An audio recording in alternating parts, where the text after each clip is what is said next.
અંકલેશ્વરના ગઢપુર પાટિયાથી અમદાવાદ તરફ જતા માર્ગ પર દર ચોમાસામાં સર્જાતી જળબંબાકારની સ્થિતિમાંથી વાહન ચાલકોને મુક્તિ અપાવવા માટે માર્ગ અને મકાન વિભાગ દ્વારા વરસાદી ગટરના ખોદકામની કામગીરી હાથ ધરવામાં આવી છે। જો કે કામગીરી શરૂ થતા જ સ્થાનિક રાજકીય આગેવાનો કામ અટકાવવા દોડી આવ્યા હતા। તંત્રના અધિકારીઓ સાથે શાબ્દિક ચકમક થતા આખરે પોલીસ કાફલો બોલાવી સંરક્ષણ હેઠળ પુરાઈ ગયેલી કાંસનું પુનઃ ખોદકામ કરાવવામાં આવ્યું હતું।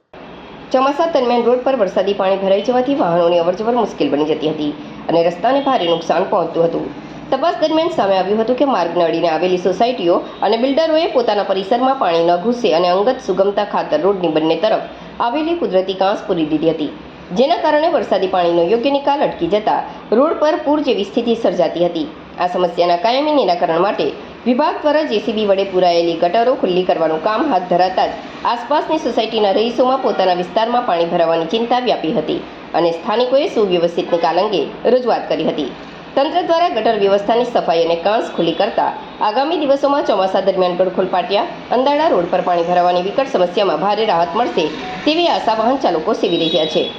માર્ગ અને મકાન વિભાગના ઇજનેર દેવાંગ ચૌધરીએ જણાવ્યું હતું કે રોડની બંને બાજુ પાણીના નિકાલ માટેની કાંસ આવેલી હતી, જે સ્થાનિકો અને બિલ્ડરોએ સોસાયટીમાં પાણી આવતું અટકાવવા પોતાની રીતે પૂરી દીધી હતી।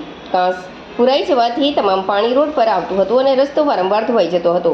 આજે જ્યારે આ પુરાયેલી કાંસનું પુનઃ ખોદકામ શરૂ કરાયું ત્યારે કેટલાક લોકોએ કામગીરી અટકાવવાનો પ્રયાસ કર્યો હતો। આથી પોલીસ સંરક્ષણ મેળવીને વહીવટી તંત્ર દ્વારા કાંસ ખુલ્લી કરવાની કામગીરી પૂર્ણ કરવામાં આવી છે।